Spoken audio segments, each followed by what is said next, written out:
Hello, everyone. It is a pleasure to be part of these now twice-a-month sessions, the My Consultant bi-weeklies, wherein we have the opportunity to touch on COVID-19 related immigration news and other updates. My name is Monica O'Brien, and I am a longtime immigration consultant. With me is Robyn Jones, another regulated immigration consultant who has lots and lots of experience, including many years with the Immigration Department. Hi, Robyn. Hi, Monica. How you doing? I'm good. How are you doing? I'm just kind of hanging out these Yeah, days. I hear you. And how have you been surviving the last 6 months with the pandemic? Actually, there's not a lot that's actually changed for me. I just go out even less than I did before. But I've been wanting to. Maybe I shouldn't wish for things because I've been hoping not to meet clients in person because it's more efficient online, anyways. And now I have no choice. So. Well, one of the reasons we started these sessions was as a means of updating people and providing a place where they can get little tidbits and nuggets of knowledge, because we do know the information is ever fast changing all the time. So Robyn, why don't we get you started, and maybe you want to start off with some of the highlights over the last week or two. So thanks, Monica. Actually, there have been so many changes. It's really been overwhelming. One of the more recent changes that's come around is the temporary public policy that was issued to allow certain temporary residents in Canada with visitor status to be able to apply for work permits from within Canada. So this doesn't cover all visitors. This only covers specific visitors. So basically it covers those who have had work permits already within the previous 12 months and are requesting interim authorization to work. So in a case where somebody has switched to visitor status for a particular reason, but previously held a work permit, they may be eligible to apply for a work permit from within Canada. The public policy came into effect on August 24th and will remain in effect until March 31st, 2021. And applications received on or before March 31st, 2021 will benefit from that public policy. So again, as I mentioned, only certain people will qualify, or certain visitors will qualify for the public policy. And in order to apply from within Canada for these work permits.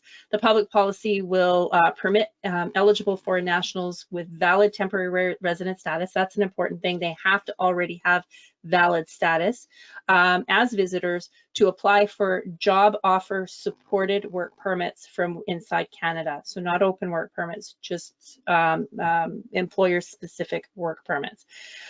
Exempt eligible foreign nationals from the requirement that a work permit not be issued if they have not complied with certain temporary resident conditions, and allow eligible foreign temporary workers to work while a decision on their work permit application is pending. Anything to add, Monica?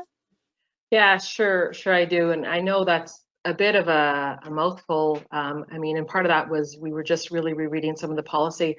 We just really wanted to make people aware of these and to make sure that you actually go back to the public policy in question if you're not sure. I mean, the government does put information on the website, but we know, Robyn, information on the website is not always accurate. We always go back to the law. So if it's not legislative changes, we look at the ministerial instructions or we look at the public policy in place.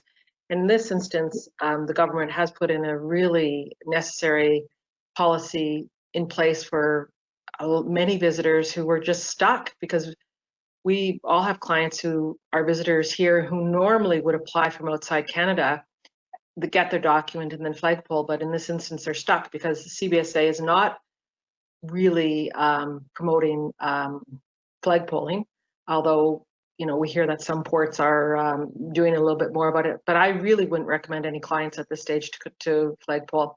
So this is a policy that's put in place. So I do want to add a little bit to what you said. There are some specific requirements for visitors applying for employer-specific work permits. Foreign national must be in Canada with valid status, as you said. So implied status counts in this case. So somebody who may have applied to extend their visitor status and they don't have a decision yet, they're still considered in status until that decision is made. So they are eligible for this policy. Must be physically in Canada as of August 24th, when this policy first came into place, and have been in Canada since. So if you have a client who's exited Canada, they're SOL. They're not eligible for this. And they have to be in the process. They must have submitted a work permit for an employer-specific work permit. So as Robyn noted, open work permits wouldn't apply. So Robyn, you might want to give us an example where somebody might meet this policy.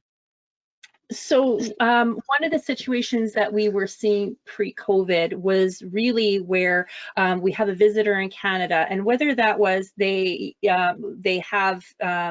previously worked in Canada or not, we'll often see visitors in Canada remaining in Canada as visitors and submitting their work permit applications outside of the country. Partly it could be because the processing times are faster, or it could be because they're not eligible to apply from within Canada. And then once they receive the decision, then they would go and flagpole, or they'd go make a visit home and come back. And then upon re-entry to Canada, they'd be issued the work permit. That's not, as Monica has mentioned, that's not being allowed right now to any great extent, and CBSA is publicly requesting that these situations not be occurring. So they're not publicly promoting the flagpoling option, although we have heard anecdotally that some are allowing it if you call them or whatever, but generally speaking, publicly, their public faces is no, we're not allowing it. So in the case where a person has previously held a work permit in Canada and meets all of these requirements, instead of doing the flagpoling, they will be allowed to make that application within Canada and be deemed to be eligible to make them. So then they wouldn't have to flagpole. They're not waiting for a decision from an overseas office. It will come from the in-country office, so usually CPC Edmonton. Although I don't know how they're going to administer all of this, so it could be different. It's hard to say, but it'll be done in Canada, and then the document will be issued to them if they're eligible eventually. And the caveat here is, of course, that it's an employer-specific work permit. So somebody who's got an LMIA that's been approved, or somebody who's got a LMI exempt job offer in meets those requirements. So Robyn, I think there was something else. You were going to add something a little bit else about the option of interim authorization to work. So the interim authorization to work is if you've submitted an eligible application. We're looking at a really long processing time. I think we looked it up as like 193 days or something like that. Well, that's more than 6 months. So I haven't heard of any process that they're putting in place for work permits to speed that up or to prioritize them. Doesn't mean it's not happening. I just haven't heard of anything. But so how does that benefit a client now? Now you can apply in Canada, but it's going to take 6 months to get your work permit. So if they are eligible and they submit the work permit, you can actually submit a request to web form asking for authorization to start working. So if we think along the lines of how the postgraduate work permit worked, where once you submitted your application, even though you're not a work permit holder and you're submitting the application, as soon as you submit that application, you have authority to work.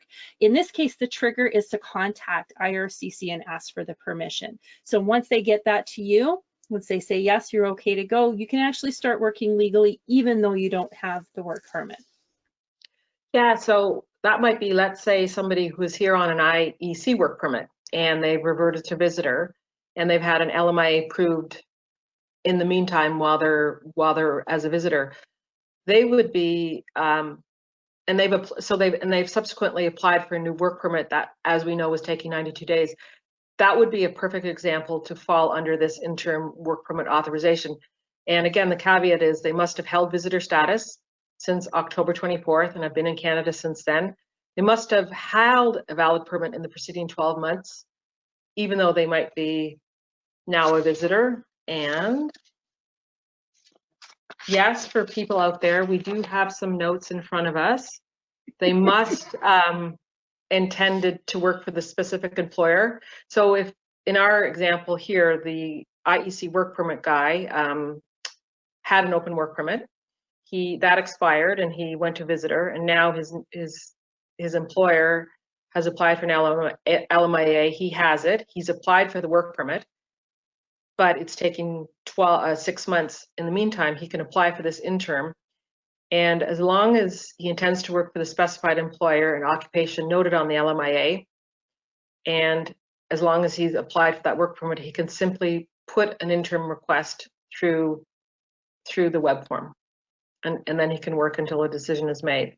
Now, interestingly, let's say the decision comes back on the first work permit application and it's refused, but I guess he was able to, in the meantime, work for a few weeks at least with interim authorization. So any follow-up comments on that, Robyn? Yeah, that's interesting that you would say what you're saying about the refusal on the initial application. Even though it's a refusal on that application, maybe they weren't quite eligible. They were given permission to work, so it would be considered to be authorized work until that decision is made. So that's important to note that you know, even though their visitor record would say unless authorized, that is authorized. So that would be okay. They're not in violation at that point. They can't work beyond that though. Yeah, so that's a very important caveat to note. Whether you're a person who's applying for that on your own, or whether it's council who's doing that option. Yeah. So okay, so yeah, there was something I wanted to add about this as well. As we know, most immigration process is online, and that this entire process is done electronically. There are, however, exceptions for some programs that are not available for this online process. At the end, when this goes up online, we're going to include a link that's going to post the exceptions to this process. So if you are applying online for a work permit in one of these categories, you may have problems getting the right results. But here's a short snapshot of some of the exceptions: startup visa workers, TRP holders, some pilot programs, foreign positions under C10. So some of them wouldn't qualify anyway. But I think for the sake of understanding, we should include this list. So Robyn, I'm going to come back at you with a scenario. Let's say we have a person who's in Canada as a visitor. They've applied for an open work permit as part of the spousal program. They're being sponsored by their Canadian spouse, and an open work permit was submitted along with the application. The person is waiting for both the open work permit approval, and they're waiting for the AIP or their spousal in-class file. And the sponsored spouse has an employer in mind, like they know somebody that they want to work for, and the employer is willing to hire them. Would they qualify under this new temporary policy? unfortunately, no, they would not. They might under some circumstances, but under this particular scenario, no. First of all, we don't know whether they held a work permit prior to this. If they did, there might be options for them. But in this particular scenario, if they were just a visitor and they've submitted the work permit, no, it's an open work permit to begin with. And this refers to employer-specific work permits. So in a case that perhaps they had a work permit switched to visitor, and if the employer is willing to support and provides an LMIA, or if they're LMIA exempt, you could maybe apply for an employer-specific work permit if that person is eligible, but wouldn't be under the spousal public policy. Yeah, I'm sure some people will try to, you know, because it is. If you're not immigration savvy, yeah. You know, and you're so desperate to work, you're gonna try anything, right? So hopefully there's some clarity that's been provided here. Robyn, we're almost at the end of our time, but I want to talk a little bit.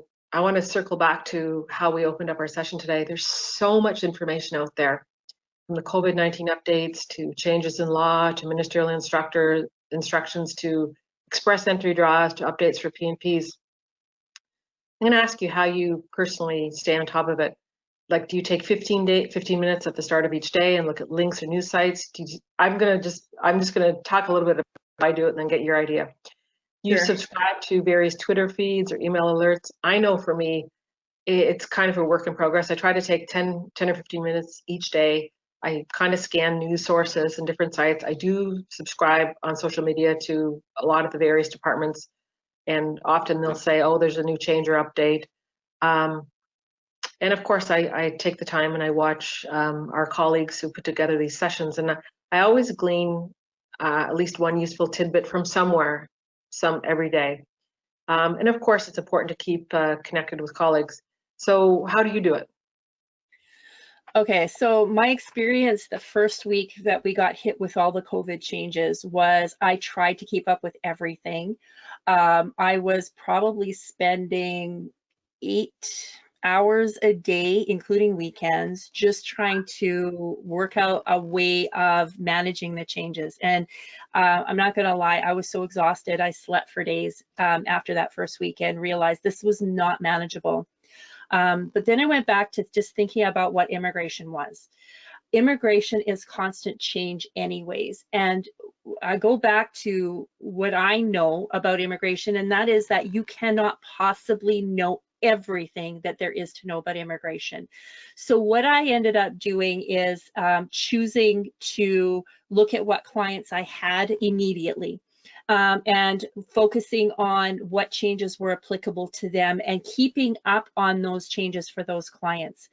I spend a fair amount of time every day anyways, interacting with colleagues. So I'll go into the forum and I will answer questions. I will read things that are of interest to me, things that pertain to my clients, things that I think I'm going to need in the near future. And those are the things that I'll focus on. So rather than looking at being a generalist in that case, I'm looking at specific information. And then as clients come in, as I hold my consultations with them, if it's something that's outside of the scope of what I know, then I'll research that.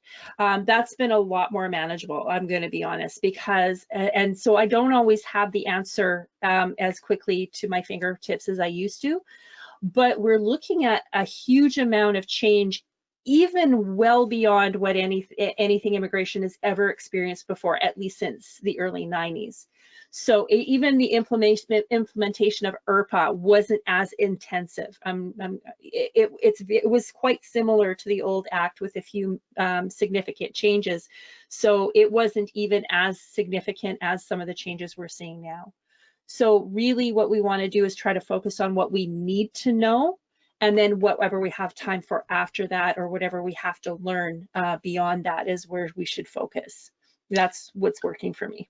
Yeah, well, that's a great piece of advice, managing the information that you need to know. And I think as practitioners, we might be great on looking at students, the main issues with students, but we might not be up to date with every single little change that has come forward in the last 6 months, especially with COVID. And that's okay, as long as you counsel your client, you know, I'm going to look up that information, I'm going to research it, I'm going to reach out to people who can provide me the right information, because what you know today might change tomorrow, especially with this Yeah. fast changing information. So Robyn, I And want to thank you for the great chat and insight. Oh, did you have anything that you want to add to that? I just wanted to mention about how many times did we see changes, and a lot of these changes came to me from clients where they said, does this affect me? Will this help me? And then I'd go in and look and it's gone. And it was there, I saw it, and then a minute later it's gone. And that happened 2 or 3 times, but it was either an early release, it wasn't supposed to be released yet, or there was a problem with how it was released and it came back later with maybe a couple of minor changes. We have to be really cognizant that I mean, everybody's experiencing this, including immigration. And you know, we really kind of have to focus with what's best for our clients. Yeah, and so in speaking on the immigration side of it, even for our stakeholder partners like CBSA and ESDC and IRCC and the IRB, this is a learning curve for them too. And you know, the government was aware of visitors in Canada who didn't have any options, and here they've created an option for clients. So we sort of have to kind of not live with it necessarily. We want to advocate for our clients, but we have to know that it's a learning curve for everybody. Robyn, once again, I want to thank you for the great chat and insight. I hope for those of you out there, whether you're an immigration practitioner or you're a person who's thinking of immigrating or you have a relative, that you'll take the time and listen to what we've had to say, and don't be afraid to reach out and ask questions and do your own research, or find a consultant through our myconsultant.ca page. Watch this YouTube channel and stay tuned later this week for our French broadcast. Robyn, last comments to you. There's really, it's all about knowing when it comes to these changes and that kind of thing. The changes are hard. You are correct that immigration is on probably even more of a learning curve than we are, to be honest. They were never set up to do things in certain ways, and now they're forced to do it quickly and in the middle of a pandemic. So it's been hard. It's not that they don't want to be working, it's just that the normal ways of working aren't going to work in this case. So they're working on how to get that process going. That's the first thing. The next thing is, it's not exactly about knowing everything about immigration. It's about knowing the basics well enough that you have a good starting foundation.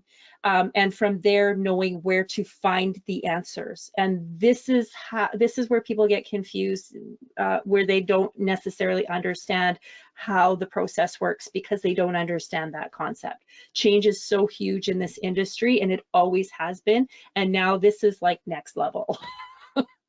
So on that note, Robyn, thanks again. Stay tuned, everyone, for this YouTube channel. Take care, and we'll see you next time. Bye-bye. Thanks, Monica.